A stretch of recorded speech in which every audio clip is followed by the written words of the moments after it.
Well, hey everybody, it's Sandy and welcome back to my channel dedicated to helping you advocate for your own health one topic at a time. So guys, today is day 8 since symptom onset. Again, symptom onset is day 0. I actually tested positive on day 1. So today's day 8. And first of all, I'm going to tell you guys how I'm feeling. I'm also going to talk today just for clarification about like why I've done this. Not only cataloging the experience here for you guys, but also why I decided after so much meticulous risk aversion to getting out there, and the way I'm choosing to live my life. And of course, I might there. That's kind of something we all decide as we go, right? I might make adjustments here and there, just like we all do with everything. I'm also going to talk about this issue of testing and retesting. There is a lot of controversy about whether to retest. The old idea that you have to like test negative again to sort of return back to life. I think that's really fallen out of favor with most medical professionals anymore. If you look up things online, you'll see all kinds of recommendations. But if you look at the dates in pandemic, 2022 early on that's already old. That's old news. So I'm going to talk about my place or where I'm at with that, my thoughts, because that came up in one of the threads in the Facebook group. And then finally, I'm just going to mention a couple of things I'm thankful for because that always bears mentioning, right? So on day 8, I do not know if I'm positive or not. I tested yesterday, day 7, and I actually tested negative. I don't really have any symptoms. I mean, I have this lingering stuff that I don't think is a symptom of illness. I think it's something I get, typically like post-infectious stuff when I get colds.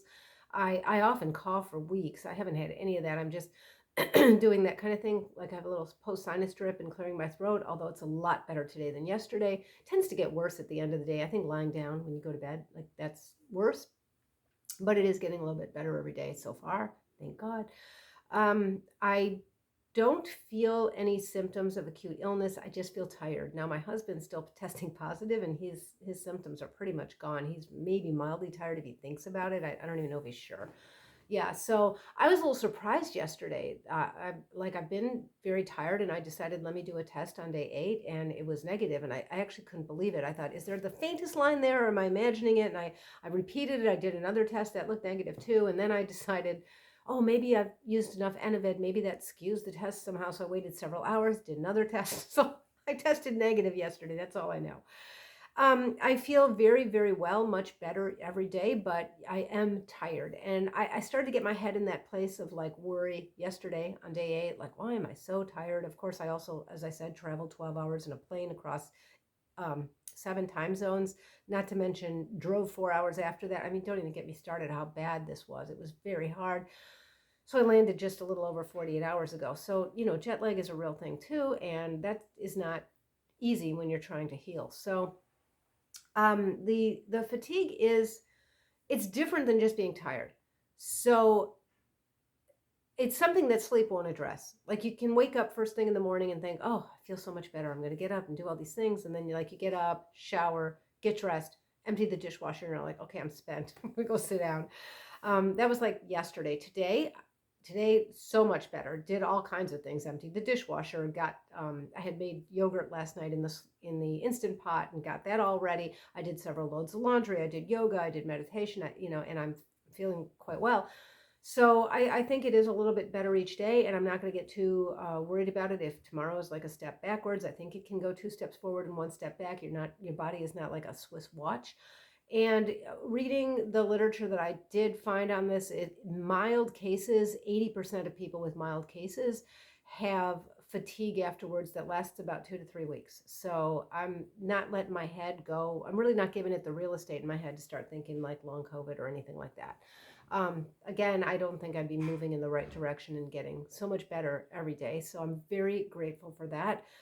The only thing like that, clearing the throat, is it's more of an annoyance than anything else. So that's how I'm doing. I'm supposed to go back to my trainer. It's similar to something called super slow, which is like very slow, heavy, low rep weight training. And it's just a 20-minute workout that's super intense. And I do that every Friday. So I would be going back there on this Friday, which would be day 11 for me. I don't know if I'm going to do that. I just don't know if I'm up for that. I've got till tomorrow to figure that out. And she told me just let me know the day before if you want to do it or you want to just start back up next week. When I do yoga, I'm pretty good. Meditation, I haven't really gone for any kind of like a brisk walk or something, but I feel like I could probably do that today, except for it's like a really hot out. So I don't want to do that. But I decided I was just really going to take it easy, and I kind of cleared my calendar for this week. And I think that's helping me a lot to get better fast. So, yeah. All right, so I just want to make, again, I've made this statement before, but it's just so important to me that maybe somebody didn't see the last video and they're only seeing this one. In my decision to do this, to get back out there and take this risk and, catalog the experience if and when I did get infected, I'm not telling anybody else to do that. I'm not telling anybody else what to do either way. Everybody has their own set of circumstances and their own experiences. Look, I had said before, if I had my whole family around me within a square mile and we could all live in a bubble, I'd be, pleased as punch. And I don't think I'd do anything like this. If we had a better vaccine around the corner, I think I'd wait a little while. But for me, I just got to the point where I started to suspect, and now I'm pretty certain, that the degree of risk aversion, the meticulous risk aversion that I had been practicing for the past few years, I think was starting to cause maybe some more generalized, like anxiety or obsessive type thinking. I don't know. I'm not speaking in clinical terms correctly, I'm sure. But I just think it was starting to wreak havoc with me in terms of fears and anxieties in general. And I generally don't live in that kind of a place. And then I thought to myself, well, if I'm going to go ahead and do this, I'm sure there's lots of people out there every day. All the last few years, there are different people deciding, well, should I get out there now, or should I reduce some of my risk now, or is it worth it for me now to, everybody's trying to figure out what to do, and lots of people are trying to go back to normal or find a new normal. And then I just thought, to the extent that it would be helpful to people to see my experience, of course it doesn't mean that's going to be the same as your experience, but I thought it could only be helpful for me to catalog it. So I'm not telling anybody else what to do, so nobody message me anymore and scare me that I'm going to get long COVID or anything like that. I mean, say whatever you want, but I'm not living in that place at this point. So yeah, I think one thing that really helped me to see this, I suspected it, like I said, but I think it was really helpful that I actually went away. Forget that it ruined 1 out of 2 weeks of my vacation.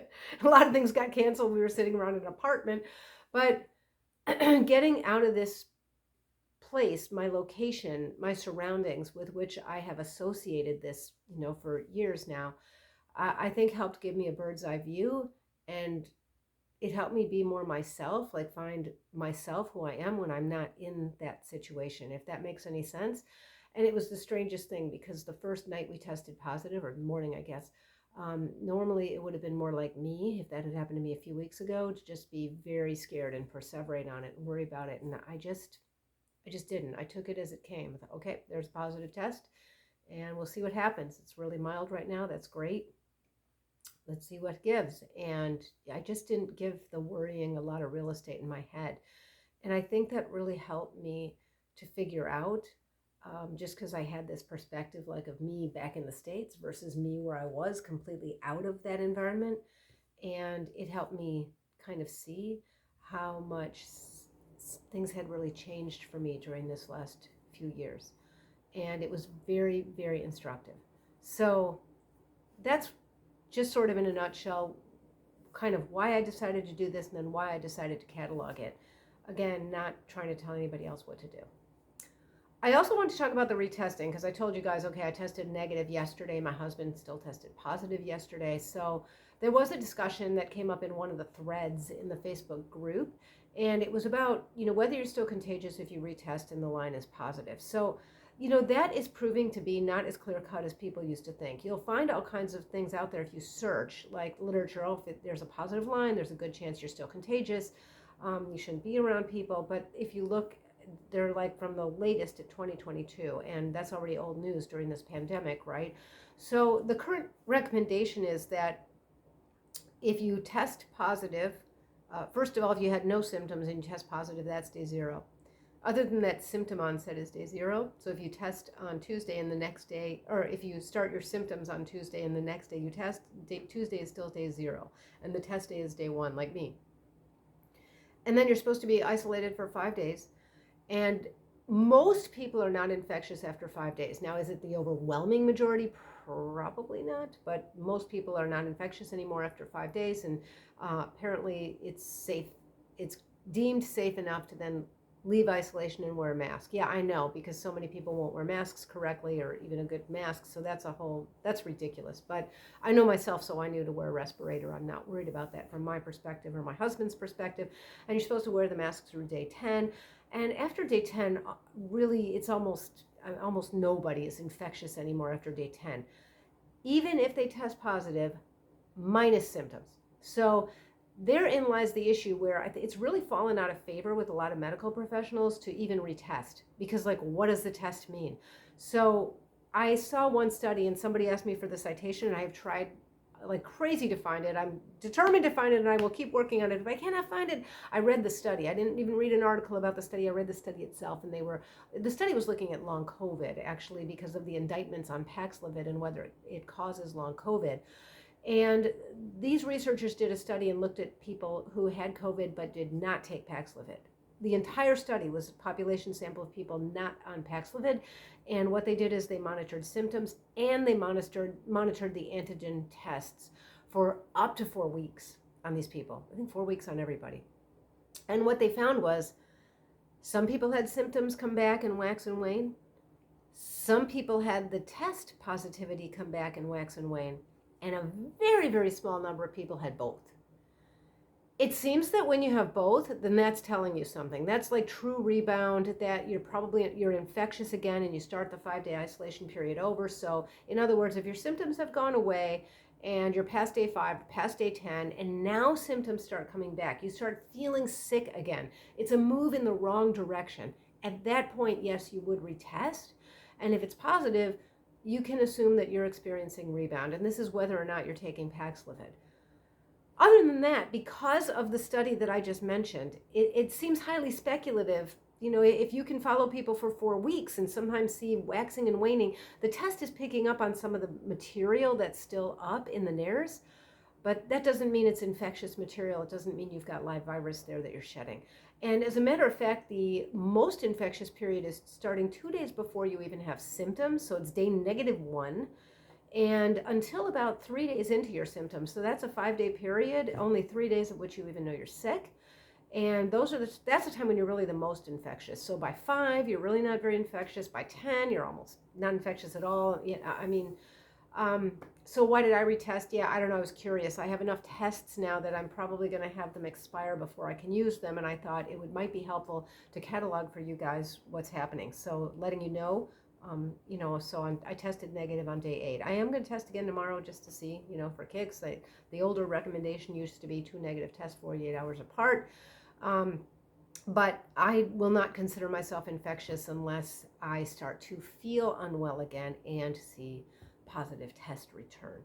So the other thing is to make sure to distinguish between lingering things like post-infectious stuff, like post-sinus drip that's just post-infectious, or a cough even. You can have a really hard cough that's post-infectious, and something that's indicative of continuing symptoms. So you're continuing to be ill, or continued fever, or continued active cough that's not moving in the right direction, a continued dry, whatever. There's a difference between lingering post-infectious sequelae and signs of active infection. All right, so that's that. The other thing I was going to talk about is just a couple things that I'm grateful for as long as this happened, because I'm trying to keep my head in a better place now. I feel like I'm on my way. I'm hoping I'm helping somebody. So as much as this thing did ruin the vacation, it ruined half the trip, I could easily just devote the rest of the time to griping about how much was ruined, because to go that far, to go overseas on a 12-hour flight and take all that time and all the anticipating of the trip and all the money that it cost and everything else, that was disappointing. But honestly, if this had to happen to me, this was the best thing that could have happened, if it had to happen anyway. For first of all, the reason I just told you, to be outside of my normal environment and be in a place that's lovely and beautiful, and where I was just completely on vacation, so the associations were just broken from the previous few years that I spent at home pretty much. I am grateful that if I had to recover from this thing, I could do it alongside the Mediterranean Sea and just look at the sea. I was able to do that since I wasn't really feeling too sick. I was isolating out of my sense of responsibility because that's what you're supposed to do. But had I not known I was positive, had I tested negative, I would have felt perfectly fine to do most things most days. So I'm really glad that I got to either sit out at the pool and look at the sea or sit out by the beach and look at the sea and just be happy and calm and relaxed and enjoy the beauty. So I'm very grateful for that. Obviously, I'm grateful that this case, the acute case, was mild. I'm very grateful I had Paxlovid with me while we were traveling. There's just so many things here. This list is long. So those are just a few of the things. And yeah, I'm just I think this went as well as I could have expected. And if somebody had told me 3 weeks ago that I would have come down with COVID that day, I would have had it in my head that it was a lot worse than even just the acute phase than it turned out to be for me. And I think that's maybe in large part because we so recently had the boost. I don't know. Um, I think we were doing a lot of other things, and maybe it's one of those things where the sum is more than the whole, like the sum of the parts is more than the whole. I don't know, but I'm also just grateful that we did it.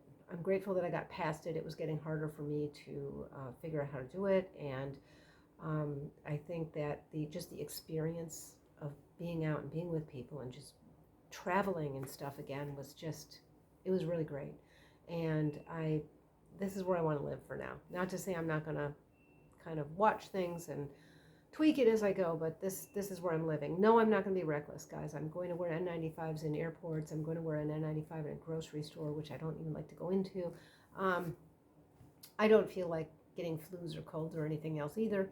So there are some things I think that have come out of this pandemic, like, masking is just for me in certain settings.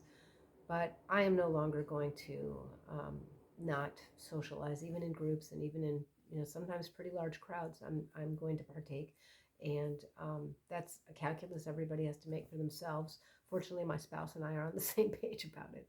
So yeah. Anyway, so let me know if this is helpful. I will continue to update you, although it seems like the worst is behind me. I think so. And until next time, be well. Bye bye.